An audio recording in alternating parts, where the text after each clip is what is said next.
وکیلان محلی ناحیه لیلک قرقیزستان به این نظرند که ضروریت بازبینی تمام سازشنامه‌ها درباره تعیین و علامتگذاری قطعه‌های بحثناک مرزی با تاجیکستان پیش آمده است.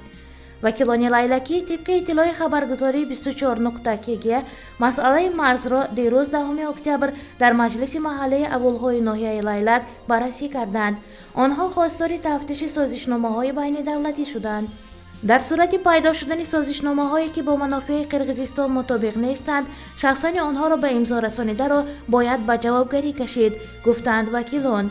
وکیلان محلی از عملکرد حکومتشان در تعیین و علامتگذاری قطعه‌های بحثناک سرحدی با تاجیکستان انتقاد و به این اظهار ناباوری کردند.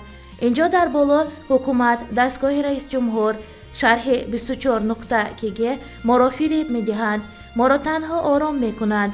برای نگهداری زمین‌های خود ما باید فشنگ‌های تأثیر به همسایگان داشته باشیم، گفته است وکیل کنیشه اول کاتران اسیلبک ستارف. این فشنگ تأثیر به اندیشه وکیلان محلی به هیئت کمیسیون تعیین و علامتگذاری قطعه‌های بحثناک سرحدی دولتی قرقیزستان و تاجیکستان برگرداندن قربانبای اسکندرف است. آنها به سروزیر پیشنهاد کردند که اسکندرف را برگرداند، اما شرح ندادند چرا محض او را می‌خواهند دوباره به هیئت کمیسیون شامل کنند.